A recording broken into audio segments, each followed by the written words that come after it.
Okay. All right, we're officially recording. Well, hello, everybody. Good afternoon, good morning, wherever you are in the country, and welcome. I'm Bruce Bowl. I'm the Communications Director at HMC Architects and a proud member of the AIA COTE Communications Committee. On behalf of HMC Architects, we are proud to be hosting today's webinar celebrating the 2025 AIA COTE Top 10 Award winning projects. So thank you for joining us as we recognize design excellence, innovation, and leadership in sustainability. And with that, I'm going to hand it over to Robin, our 2025 COTE Chair. Hey, Bruce. Thanks for coming, everyone. We're really excited to see you here. Just wanted to let you all know that today's webinar is going to be recorded, but write all your questions in the chat and we'll get the responses to you after. So we're starting today with Founders Hall. What inspires us here is really how this project reframes what a business school can be, not just a place to study markets, but really a living lab for climate leadership, low carbon design, and collaboration. Yeah, thanks. I'm ready to kick this off. I'm Chell Anderson, LMN's Director of Sustainable Design and a big fan of COTE and COTE Top 10. First off, we had an awesome team that collaborated. You can see their names on the left from the very beginning to align budget and scope and realize high ambitions. Founders Hall is a third and final piece of the business school that LMN Architects completed for the University of Washington and the most prominent in terms of its location on campus at the terminus of Denny Yard. Early energy modeling informed the early design, and that's on the next slide. This 20 seconds is going a lot slower than I thought. Informed the early design. This was our first project using ASHRAE 209, an energy modeling standard. For example, you'll see in the bottom left, in order to use natural ventilation, we learned that we needed to separate program into two large areas. The student spaces on the bottom have to be mechanically cooled, while the other ones on the upper side of that diagram facing northwest can be naturally ventilated. And that's how we used early energy modeling to inform the design. And that got us to natural ventilation, which you see on this slide. 100 years ago, all buildings used natural ventilation, but now people are disconnected from the outdoors. So we connected people to the outdoors with natural ventilation, biophilic triggers that can keep us healthy and alert. In terms of programming, Founders Hall added to two prior LMN buildings at the business school, and each added a number of classroom seats and a number of formal and informal interaction seats. To the right shows how this evolved over 20 years. We've been working with the business school to discover the right ratio to foster student growth and interaction. We've also learned the business school departments expand and contract over time, requiring lots of remodels. So we designing to a rigorous grid, mass timber in this case, allowed partitions to be added or removed easily to accommodate design changes during design and over 100 or 200 year life of the building without major expense disruption. This project intentionally did not connect to the steam system to go fossil fuel free and reduce cost and carbon pollution. The DOAS and heat recovery, complete with system that reaches a 79% energy use reduction using only efficiency without renewables. The local utility supplies nearly carbon-free electricity, and mass timber reduced structural and envelope carbon by around 58% using 2019 math. This was our first project to comprehensively calculate carbon.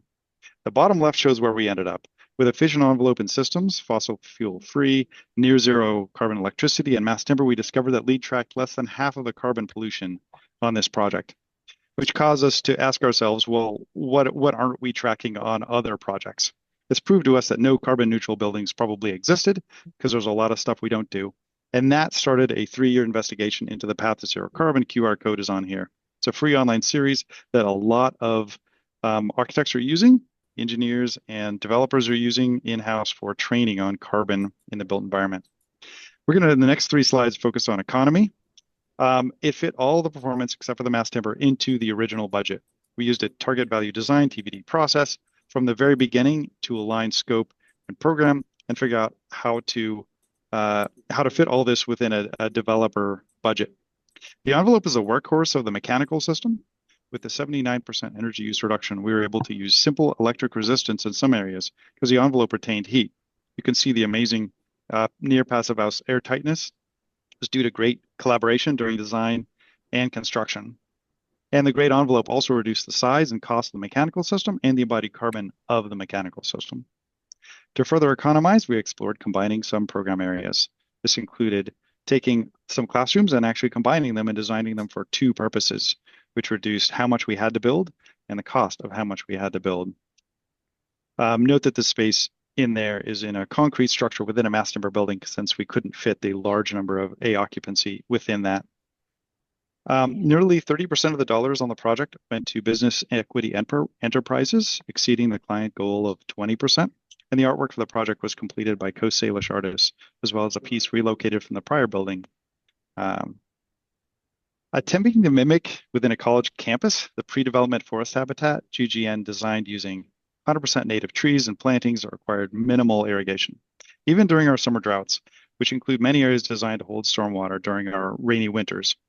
Combined with indoor water efficiency, this led to about a 53% reduction in potable water use. Ecology varies around the site. Larger trees were maintained by the building design with an understory that added to retain stormwater. This includes habitat and forage for endangered Taylor's checker spot butterflies. The most prominent rain gardens abut parking, leading to a bridge area to enter the building from that side and treating stormwater visibly from the small amount of impervious surfaces there. I can't say enough about the team. We worked collaboratively from day one, sorting through budget challenges, setting and maintaining high-performance goals, a mass timber supplier that went out of business partway through construction, and much more. This project has been transformative for LMN, and it's a real honor to have the COTE Top 10 Award to validate its high achievement. All right, thanks.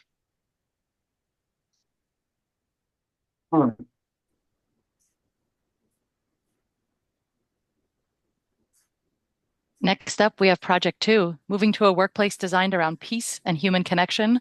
The Stanley Center shows how sustainability, resilience, and wellness can reinforce each other. Daylight, materials, and landscape all working together to create a calm, mission-driven environment. It feels restorative and deeply intentional. Thanks, Lindsay. Hello, everyone. I'm Lindley Kent, a principal at Newman Munson Architects. We're a 45-person firm with 2 studios in Iowa. And today I will share a little bit on the Stanley Center for Peace and Security, a living building challenge project that is currently in its performance period pursuing full living certification. And you can see our wonderful team there on that slide.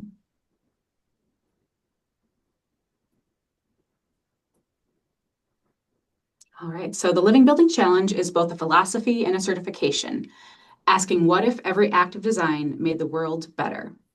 LBC 4.0 includes 20 imperatives across 7 petals. And while LBC is a certification and the AIA Framework for Design Excellence is not, they align closely in values and intent. The Stanley Center for Peace and Security works globally to address climate change, nuclear risk, and mass violence. Their local work focuses on equity, dialogue, and inclusion. Taking on some of humanity's biggest challenges, they were equally committed to reinvesting in their home community of Muscatine, Iowa. Muscatine sits along the Mississippi River and is home to around 24,000 people. The Stanley Center chose to reuse the former public library, a building long vacant yet deeply meaningful to the community.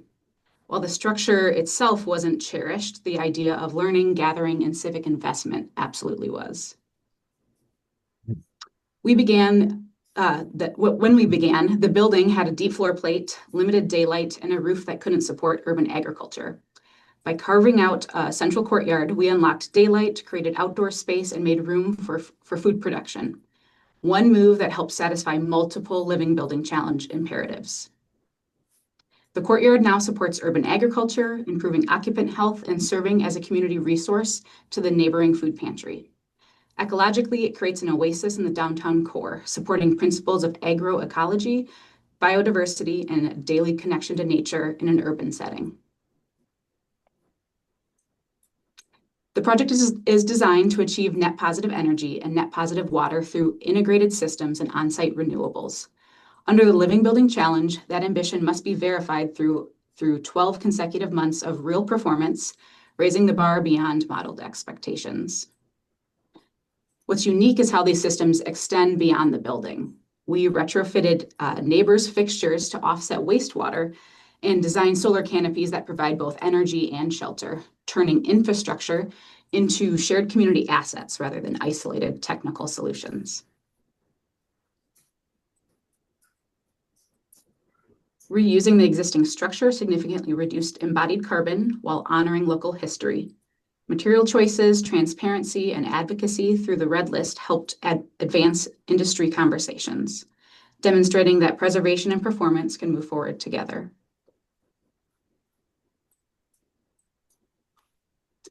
And as an example of design for change, the project includes a habitable zone, an area on a battery backup that maintains power, water, conditioning, and essential services during extended outages. It reflects a commitment to net positive resilience, with the potential to serve as a community recharge hub, recognizing that resilience and equity are inseparable. Building on that idea, the Stanley Center consistently looked for ways to expand benefits beyond the project itself. Community members were engaged throughout the process. The building now supports visitors, education, and public dialogue, ensuring that its social impacts extend well beyond those who work inside of it.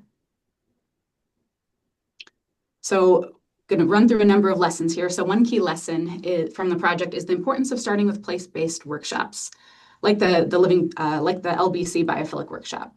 These build a shared understanding, align values, and bring designers, clients, and community members together early, creating a strong foundation for ambitious goals. Another lesson was the importance of early buy-in from both occupants and operators. Building on that initial engagement helps ensure that systems are understood, embraced, and maintained over time, supporting real performance and stewardship, not just at move-in, but throughout the lifetime of the building. Another important lesson was the need for greater design margins than we initially anticipated. While the building's overall performance is tracking as expected, solar production has proven more complex, shaped by factors like PPA structures. And it reinforced the value of designing in additional capacity for when those real-world conditions don't go exactly as planned. And our final takeaway is to look for ripples, opportunities within the project, the community, and the industry. In 2024, we attempted to map some of the impacts this project has had thus far, and the map quickly reached a global scale. The Stanley Center shows how regenerative design can shape how we build, engage, and think about impact. Thank you. Project number 3 is Coliseum Place, which is inspiring because it proves affordable housing can be both beautiful and high-performing. It centers dignity, resilience, and community, delivering climate-responsive homes that support family stability and long-term well-being. Thank you so much, Lindsay. I'm Katie Ackerley, Principal David Baker Architects. Coliseum Place houses about 60 households in Oakland and deep East Oakland next to the Oakland Coliseum and the BART station there. This is my favorite shot of the building because it really shows the complete transformation that the building brought to the site, which had been this broken edge right between this kind of historically underserved community and this major transit stop. There were no sidewalks, no safe pedestrian passage, no tree cover, and a lot of dumping and flooding. And throughout that neighborhood, that's a sort of key vulnerability. So one of the advantages of this site, other than having a lot of potential to stitch that back together, is the owner really leaned in on and was awarded cap and trade funding, which included transit improvements that went beyond the project itself. In terms of the building itself, there were really 2 core design drivers. One was just the bones of the building, that the building itself was designed around this open core, which is more than just an open stair, which we like to do on a lot of our projects. It invites people to walk up through this timber bamboo, but it also connects to other social spaces and open space throughout the building. So it was this nice compact way to stitch the building together, and it's highlighted here by this kind of yellow accent slot.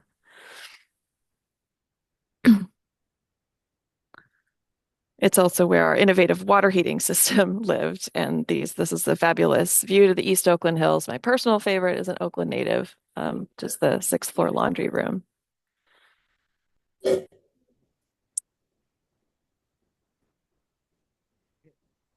The other design driver was our ambitious goal of being net positive energy. This was a part of the Living Building Challenge pilot project. And what that did really was focus our attention on the hot water system. We distributed the hot water so that there's no recirculation losses, and as in addition to electrifying the building. So that was a success story because our measured EUI is actually living up to what was modeled. Here you can't choose in a city which orientation your building always faces. So we incorporate, in addition to compact massing and a lot of corner units for natural ventilation, this southwest facing perforated screen that mimicked a tree canopy as it cast shadows. The ground floor was a real study in economically allowing different uses to compete for space, structured parking, additional homes, and this kind of bare bones, but very effective community amenity space. So this little at-grade courtyard in the back was one of the small moves that we really focused on in order to elevate well-being and better indoor environmental quality. You could see that here on the right. Bottom up blinds, which is my personal crusade in these projects, and also just these small opportunities for borrowed daylight. But the real story of this project is in the discovery category. Because it was a living building feasibility study building, we learned a ton about what makes practical sense for this scale of dense urban affordable housing. And because we set that tone with the design team and throughout the project's sort of 6 to 8 years of existence, everyone that came along had something new to kind of contribute. So we really were able to dig deep, understand placing the goal of emissions, life cycle emissions in context. This was an early electrification project in our office, I think the second one. And so we learned a ton and were able to leverage field studies. In addition to that, also leaned in really heavily to communicating back with residents and what the kind of intent of the building was. So this is some graphic signage on the water heater closets. This is where those residential water heaters live. And we also tested these kind of more innovative for us flyers to really kind of tell residents not like how you use the building, how to be a good occupant, but like to be comfortable in these circumstances. This is what you do. This is what that strange pulley thing is on the faucet. This is why there's a perforated metal screen outside of your house. So I think the takeaway for my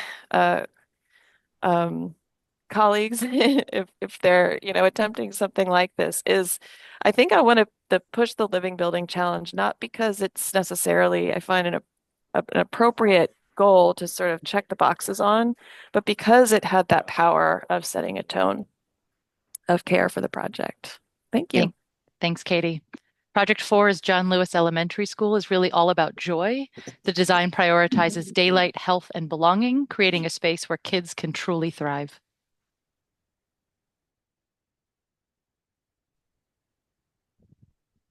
Hi, everyone. I'm Heather Harrigy with Perkins Eastman. Welcome to one of my favorite projects. This is a DC public school project that started in advance of upcoming legislation requiring net zero energy. And the client foresaw that and baked net zero energy requirements into the RFP from day one, as well as strong priorities around student wellness. The previous building that was located on the site, this is a replacement for an open plan 1970s building that had many challenges. And by contrast, the new building is the first school in the world to be certified double platinum LEED and WELL, as well as the first net zero energy verified school in the District of Columbia. How did we get there? The big idea for this project is really grounded in research that high performance design positively impacts human health, well-being, and ultimately educational outcomes. We call this approach net positive education, where we take the rigor of a net zero energy design process and zoom into strategies that really foster learning. The project is situated in a residential neighborhood in Northwest Washington, D.C. And to address that neighborhood context, we created child scale houses that reflect and are similar to the bungalow homes, which are right across the street. That neighborhood connection continues into the building form. So there's actually 2 main entrances to the building, allowing a connection through, and a lot of opportunities for community engagement in the program itself, as well as in the outdoor learning opportunities. So there's both structured and unstructured play, garden areas, outdoor classrooms, amphitheater performance spaces, and you can see those child scale neighborhoods. Zooming into one of those right now, we call this a discovery zone. So the previous open plan building had terrible acoustics, but it did create good opportunities for cross-classroom collaboration. So we enhanced that in the new design, allowing garage doors and spacious corridors to allow this culture to continue, but with acoustic separation. The project is located adjacent to Rock Creek Park, and so there's a lot of downstream flooding issues, and therefore on-site fire retention was really critical to manage stormwater. But also we wanted to make sure that we're doubling this stormwater retention to really engage students in the process, so integrating outdoor learning spaces in the middle of fire retention facilities. We continue this connection to Rock Creek Park indoors. This is the heart of the school. It's an open library. You can see the tree house and the overhead canopy bringing dappled light in, as well as a large mural by a local artist that contains flora and fauna found within Rock Creek. And as you can see, it really is the wow factor. Students who come into this building are like, wow. The seasons of the park become an organizational inspiration as well. So grade levels are organized by season with accompanying color and artwork by local artisans. This then gets carried into a dashboard, which I'll show in a second, where we sub-meter these wings and allow to drive some internal competition. There's a lot of starting with passive principles for this project that I don't have time to go in, but pairing that with geothermal and PVs, as well as careful commissioning and monitoring, the project is achieving an EUI of 15.5 and actually overproducing energy. So it's giving back to other schools in the district that can't have as much on-site production. Daylight was key here. The previous school did not do a great job of that. So the goal from day one was hopefully teachers will never have to turn on the lights and never have to pull a shade. There was a lot of design iterations as a part of that to make sure we were strategically placing our glazing. And the spatial daylight autonomy that we achieved at the end was 77% for all regularly occupied spaces. Nooks are a theme throughout the project, creating windows and reading nooks that are child scale and allow peaceful moments of respite, discovery, and delight, and really connect students to their place, both indoor and outdoor, as well as with each other. There was an extensive pre and post occupancy evaluation conducted for this project, showcasing dramatic improvement. I'll just highlight a little bit here, but the project did pursue well, and as a part of that, increased ventilation. You can see here from an air quality perspective, the drastic improvement in lower CO2 levels, as well as the increased satisfaction as a result. Finally, there's a dashboard located in the lobby that tracks energy and so much more. We started early in design with teachers to brainstorm how to leverage the building truly as a teaching tool. And we did so by creating school curriculum segments with the teachers and embedding them into this dashboard around topics like environmental justice, climate change, and water conservation. Because ultimately, we're creating a beautiful building. If no one learns anything in the process, it's a missed opportunity. There's a lot of lessons learned, a few highlights. Leadership support's key. Engage teachers for building as a teaching tool, and you can't caulk your way into airtightness. Thank you all. Thank you so much. Project 5 is the Irving Institute, which demonstrates how thoughtful renovation and high-performance additions can revitalize legacy infrastructure, advancing campus-wide decarbonization goals while honoring existing aesthetics. Thank you all. I'm Arjun Mande, Design Principal at Goody Clancy. I have with me Elaine Hoffman, Director of Sustainability and also the project architect for the project. We at Goody Clancy are an education design firm and are based out of Boston. Our wonderful team and collaborators listed below. The mission of the Institute is to accelerate an affordable and equitable clean energy future that benefits the society. And they work in collaboration with the Tuck School of Business and the engineering school. The site is located on access with Baker Library. The first 2 floors of the project are shared spaces that includes teaching spaces, cafe, and an atrium. And the upper 2 floors belong to the Institute. The scope of the project included the orange form that you see, which is the Institute itself, but also renovation of the existing buildings and upgrading all its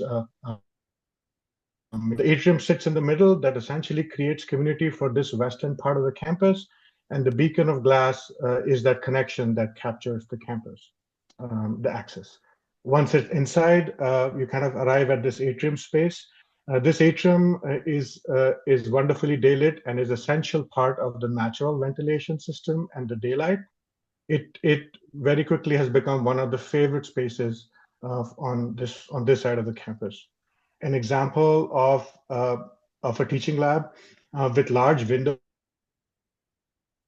operable windows that bring in daylight and are important part of the natural ventilation system. The transparency that you see on the right side also gets that visual connectivity and make all the interesting things visible. All right, so this project also introduced a large retention system to improve stormwater management in this kind of particularly impervious zone of the Dartmouth campus, which was particularly important given its proximity to the Connecticut River. So looking at energy holistically, the addition has a high-performing envelope and these ultra-efficient radiant systems paired with natural ventilation, but we also fully replaced and upgraded the systems in the existing building to chilled beams, which actually save significantly more operational energy than the optimizations of the addition. And this was really an envelope-first approach to decarbonization. The windows, shading, natural ventilation vent, were all carefully studied, sized, iterated to support both the radiant systems and the natural ventilation while kind of mirroring the existing ornamentation around campus. We took advantage of all the levels that are there by creating various kinds of spaces. Example here, where you can, there are music festivals, concerts happen, even small lectures, which are really popular and are an important part of the culture. So this gathering space, which is adjacent to the double skin at the front of the building, is really kind of this nexus of energy and well-being, where the focus was to create this homey kitchen space within the Research Institute that would feel cozy, connected to place, kind of even in the harshness of Climate Zone 6.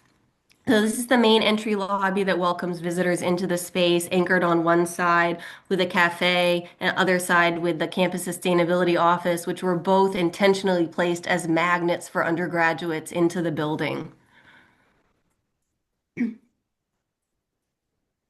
So here, looking at the embodied carbon impacts, so we used a combination of reuse of structural and envelope elements, as well as material optimizations in insulation, windows, and our concrete mixes to drive down the embodied impact. So this embodied savings actually equal about 15 years of the operational energy. And this is a zoom in of the natural ventilation system that serves the whole addition. So the driver here was really to develop a system that could function for as much of the year as possible within Climate Zone 6. And the idea of creating a space where the researchers themselves, who are focused on the future of energy, could engage in a direct feedback loop with building operations was always a driving force. But it did really evolve to being able to engage visitors as well as peer institutions in strategies to advance cold climate decarbonization. So I think the top lesson learned, we always talk so much about the integrative design process, but the extraordinary degree of integration and collaboration on on this project really did lead to kind of exciting solutions that would not have landed otherwise. Awesome. Thank you so much. Project 6 is Boardwalk Campus, which was created a more vibrant learning environment while reducing environmental impact and long-term operating costs, achieving high levels of sustainability and benefits for its young scholars.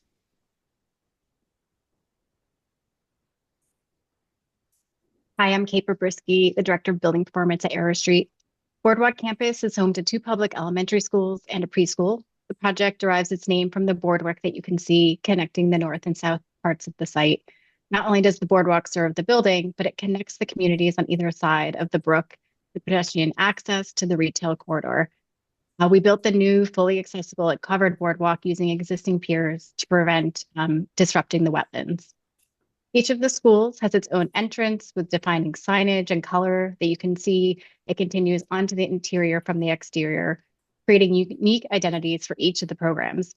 By bringing three schools into one building, it allowed the district to provide new, healthy learning environments to many more students without added construction and operational cost, and also reducing embodied and operational carbon.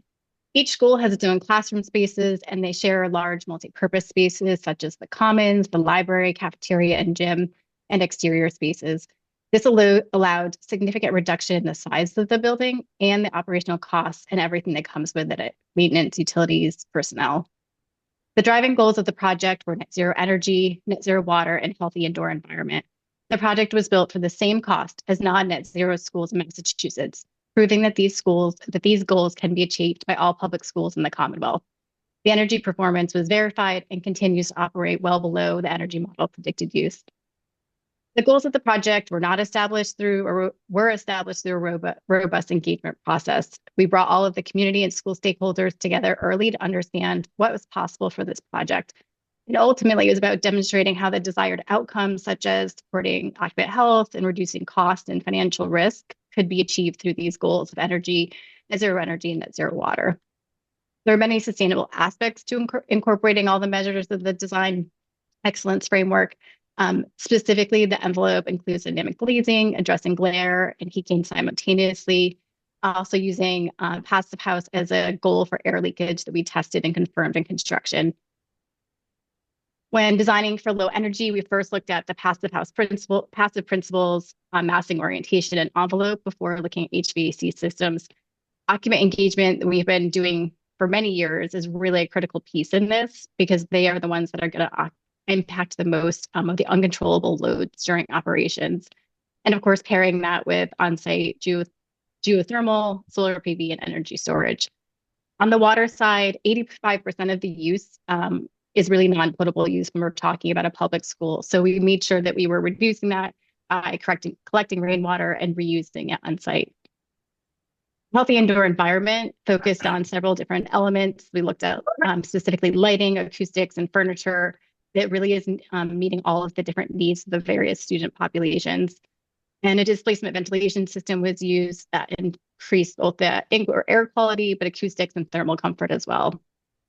On the material side, the materials were selected for being free of PFAS, fluorinated polymers, flame retardants, and others, as well as making sure they had emissions testing. We flushed out the building and did air testing before occupancy, and also the building has a continuous IAQ monitoring system that controls the ventilation, increases ventilation as needed. The project really drew from the local community and environment to create the interior design. These became wayfinding elements throughout the building, giving each school its own identity, but also using to stack up through the building. So the first floor is the colors of the earth, and then level 2 is the vegetated area, and then the sky is at the top. And this learning tree really brings all of that together in the heart of the school. It's a unifying element for these 3 layers, but it also created this game where students can find different local plants and animals that are native to this area within the graphic. These elements are also used to identify the different schools on the different levels. There's a learning trail that goes around the site, has comprehensive educational signage. On the boardwalk, we're able to incorporate these plaques. We worked with students to design and draw these elements that you can see as you walk along the boardwalk. And then there's also a larger educational signs throughout the landscape along the learning trail. The interior, there are signs that are paired with the different physical elements. You see the element and then you understand what it's doing and what the component is. We include different topics like waste and energy, water and health. And then you can see on the bottom right, there's also these graphics on the glass that talk about what's happening outside the building as well.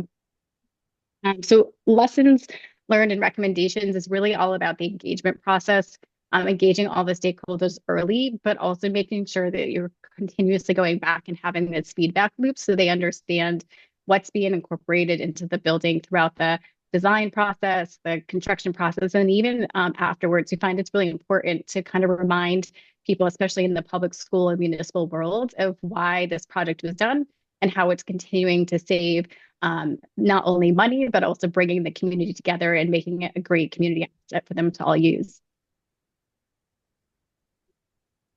Thank you so much. Next, we have the Wagner Education Center for boats. which is really one of those projects that feels completely of its place, built with local wood and a deep respect for craft. It connects visitors to water, heritage, and stewardship. It's small but mighty. Hello, everyone. My name is Stephen Rainville, and I'm a principal and owner at Olson Kundig. And today I'm joined with Vikram Sami, my colleague and director of building performance. We're here today to give you a brief insight into the Center for Wooden Boats, which is a very grassroots and scrappy nonprofit organization centered around connecting people to the history, craft, culture of wooden boats. It's an amazing site. It's located at the south end of Lake Union. It's a tough site because it was a brownfield. There's about 60 to 70 feet of sawdust that is contaminated that this is built on. So a lot of our cost went to dealing with that scenario. So we had to be extra vigilant about the budget going forward. Connections are a big deal at this site. We have this amazing natural resource, which is the lake, but nobody can get to it. So we wanted this to be, in many ways, the front door to the lake and an invitation in a way to allow people that live in the city, especially the tech campus that's right behind this site, to see this front door and to move into a natural environment and potentially move the digital and to re-engage into the analog and the mission around the Center for Wooden Boats. The volunteers and the people that come to the Center for Wooden Boats are kind of a sweaters and shorts organization or collective. The act of sailing shapes their mindset and the environment of the building itself. We ask people to adapt to their environment as they would adapt if they were sailing on a boat. The materiality and the choices that we made and the structure are very much about being sensible and practical. We wanted the effort to be put into the boats and not into the building. So we reused as much of the scrap and collected items that the organization had over the years as we possibly could, and reduce the amount of work they have to put in. But we wanted to give some opportunity to dot the I's and cross the T's for the volunteers. So where we could allow them to install handrails or finish a staircase or do the exterior cladding, we engaged them to not only meet the budget, but to actually make this feel more like their home rather than just a building. Kids are really the focus of this organization, and there's something amazing about how the input that one can get from the natural environment into a sailboat and get an output.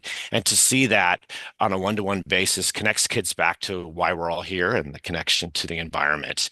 And this idea of craft is the baseline that runs through everything. It's a multi-generational idea, starting with the first peoples that were here on this site, carrying through the waves of immigrants and into the from the youngest to the elders that are leading the programs.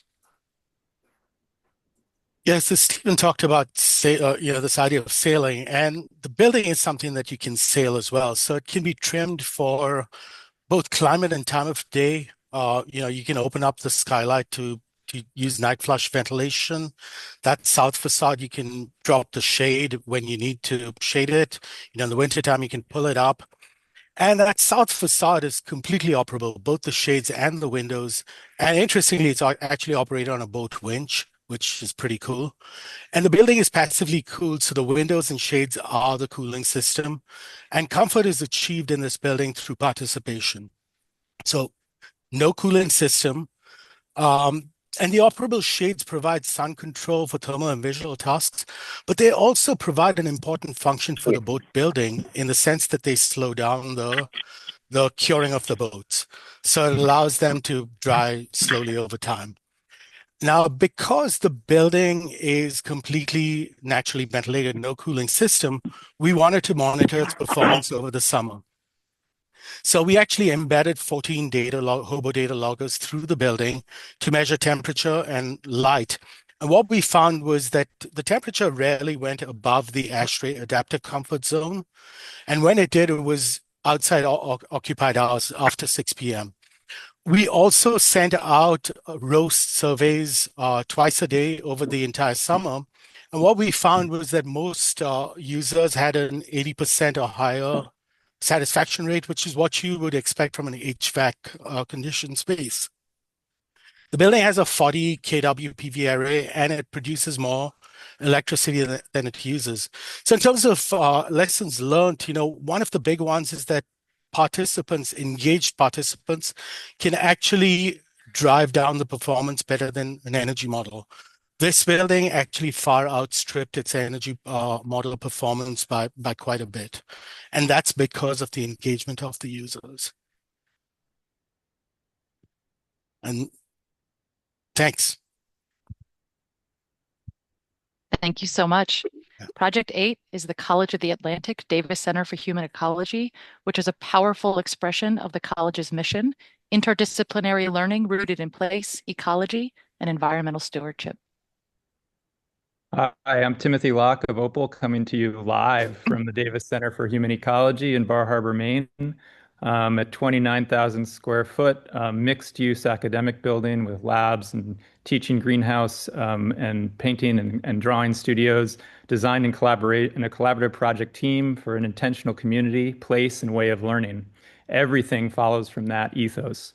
A college needs only a teacher and a student and a log to sit on. It's a quote from the founding president of College of the Atlantic.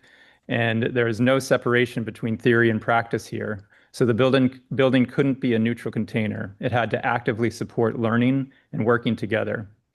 Our team, which you see here, was also intentionally collaborative. The architectural vision was a combined vision of two small offices bringing out the best in each other. Susan T. Rodriguez, Architecture and Design, and us, Opal. This wasn't designed for the community, not just for the community. It was designed with it and to be shaped of it. We met horizontally with all students, faculty, and staff, and that process forged not just a program, but how autonomy and use would be distributed and acknowledged later. The Center for Human Ecology is a living version of Robert Smithson's non-site, a reflection of embedment within living systems. Social, political, ecological, and material. Everything is a resource input to be designed, from the point of extraction to manufacture and fabrication to assembly. A complete acknowledgement of the long tendrils of our human spaces, measured and transparent. The greenest campus in the US for 10 years running, the College of the Atlantic, draws from many sustainability frameworks, but by policy does not certify buildings. These frameworks have become a currency of unimaginative bureaucracy, but compliance is not the point. It is synthesis. Performance metrics must support real human need, and from this lens, our client became a catalyst for Opal's design-forward ecological. An all-wood mass timber and bio-based passive house approach was critical because it radically reduced dependence and increased resilience. Low energy demand means freedom from volatile energy costs, unstable services, oversized systems, and constant technical intervention. Only then were renewables considered.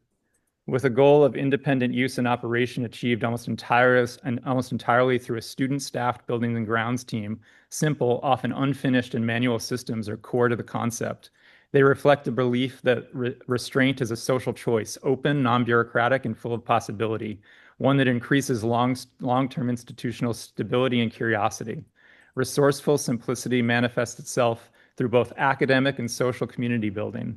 A shared interest in understanding and acknowledging our emissions impact result in a higher use and ultimately a building that heats itself through collective action. Biophilia and circularity aren't just aesthetic here. They are the recognition and engine of human ecology, that we function best when they remain in relationship with living systems and things we derive from them. Blueberry bushes, sassafras, views of the Atlantic, and stools crafted on campus from the very white pines that stood on the site a generation ago. In a multidisciplinary community, the building doesn't prescribe behavior. It's a platform for social curiosity and restructuring. Gender neutral, flexible, and open to reinterpretation. The community continuously remakes its use. Every building participates in extraction. The question is whether that participation is acknowledged and minimized or ignored. A constant goal was to reimagine direct engagement to help foster and sustain local economies, most critically in this building, the deep history of bio-based building materials reconstituted in new forms. When we say building ecology, it isn't an attitude or a label, it's a position embedded in how buildings serve our human ecosystem. That is, how it's made, operated, maintained, and inhabited over time by us and the species around us. And it stems from our human lens. Social comparison is our most effective means of behavioral change. And no matter the numbers, if better ways of living feel punitive, they fail. We must design and construct new realities. This building makes care, the synthesis of social and ecological, something people actually want to inhabit. What great things can we make together? At its core, this project deliberately constructs conditions of everyday life. That is what design does when it functions as the synthesis between formal, theoretical aesthetic and the bureaucracy of certifications. This, the way we see it, is the spirit of the COTE Top 10. And the deeper claim of this project, and I would contend all the projects you see today, is that the world that we inhabit is made, and because it's made, it can be made differently. Thank you. Thank you so much. Project 9, the upper school at the Bush School, shows how high-performance architecture supports student learning, functioning as a living laboratory to support student-centered learning and growth. Hello, everybody. My name is Dan Swab, and I'm a principal at Methuen in Seattle. I'll be talking about the new upper school building at the Bush School, which is a K-12 private school in Seattle. It's a 20,000 square foot classroom facility, and this slide shows our project team. The new building joins two existing buildings, including the Central Historic 1924 Gracemont Hall, which is the original building of the Bush campus. 100 years later, the new upper school frames a welcoming outdoor courtyard to the west and the urban forest views to the east. As a result of a student white paper, the administration committed to improving accessibility for students, faculty, and visitors to the upper campus.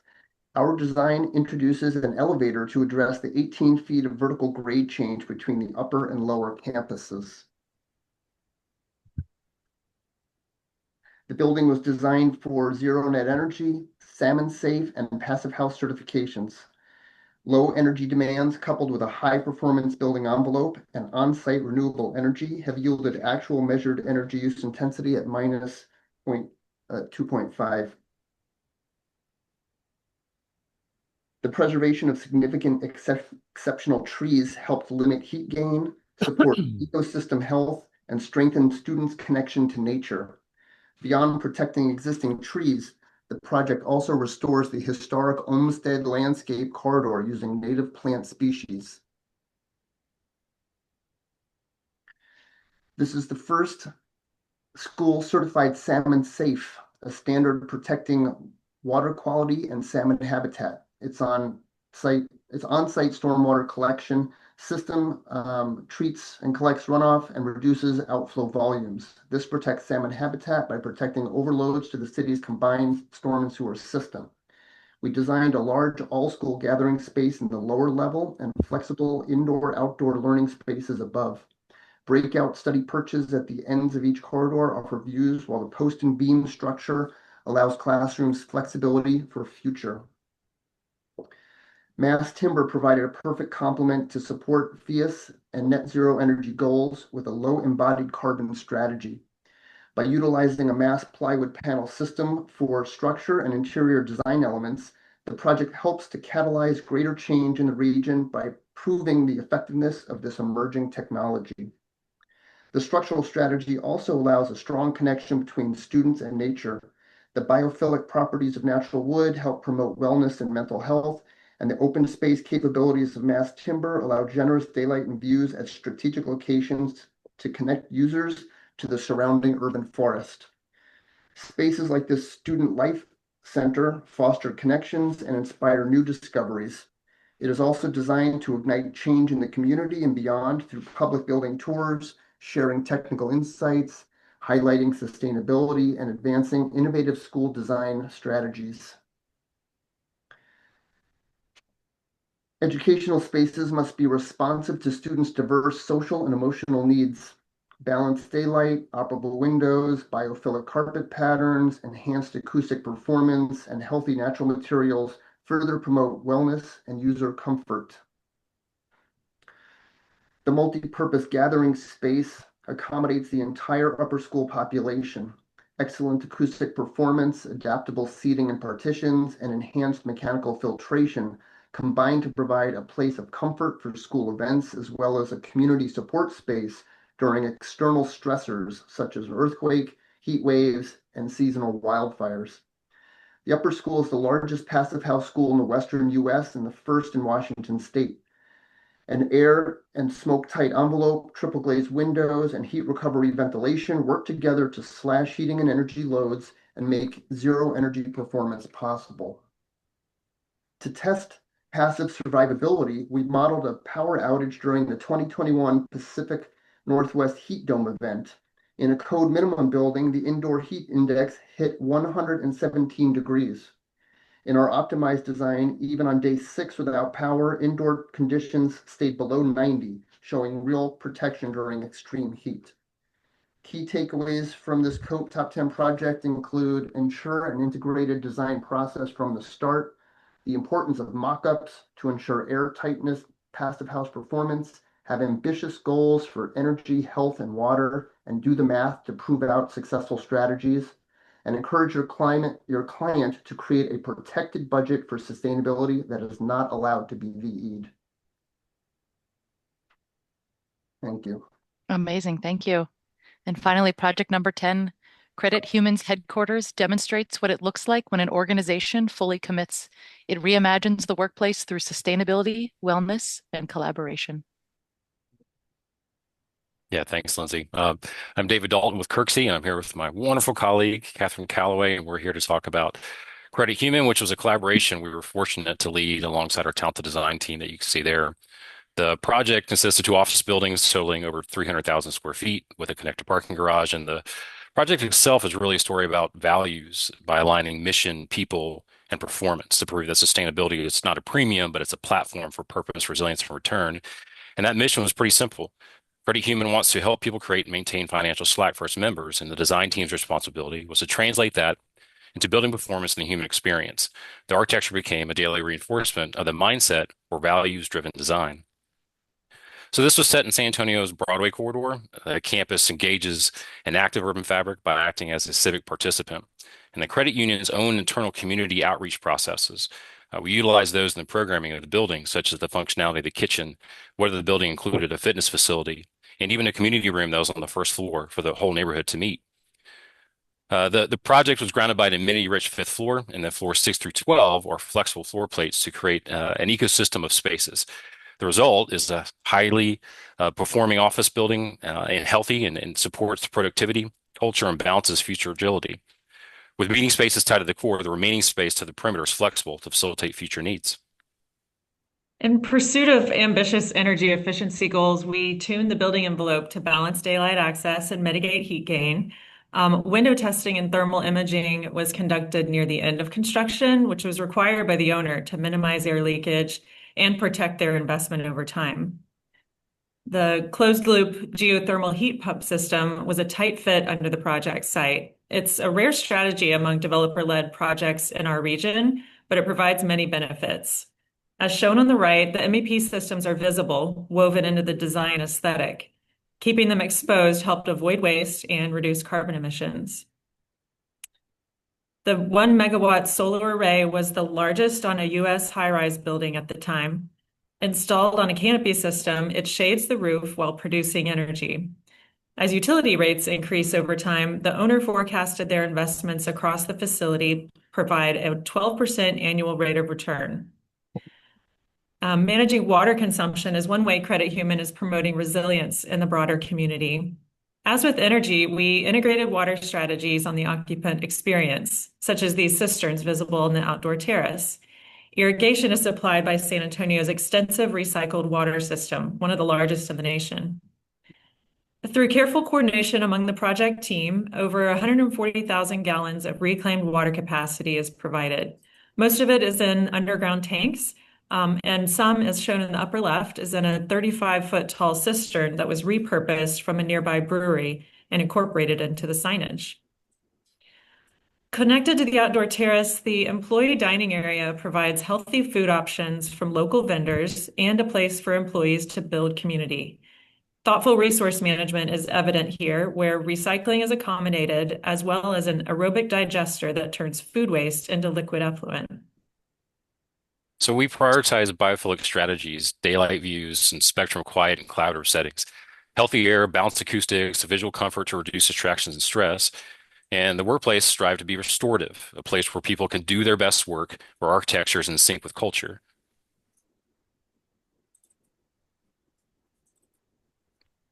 Through the project, the design team was thoughtful in the use of reclaimed materials.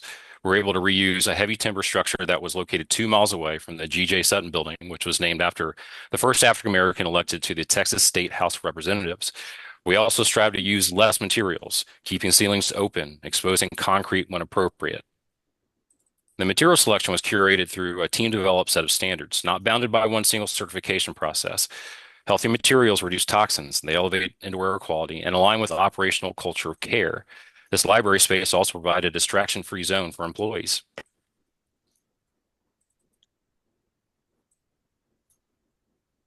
So acoustic comfort supports productivity. We layered several acoustical strategies in this space, and the intent was for clear speech when you collaborate, a quiet focus when you need it, and not overbuilding. In an environment with absolutely no private offices, great acoustical design was paramount. So we see this building as not just a container of work, but a daily expression of mission and values. The central stair you see here is an element which to engage each other while layering in colors and textures of San Antonio.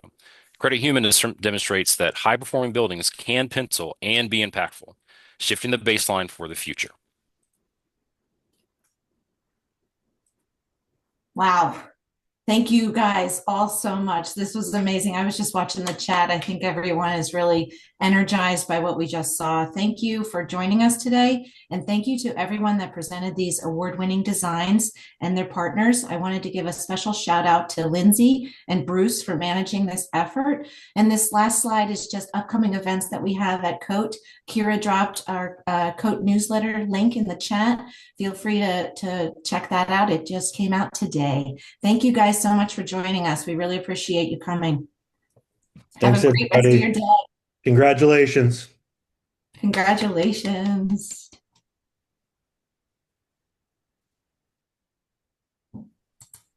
Thanks all. So much love in the chat. I love it. This is a great community.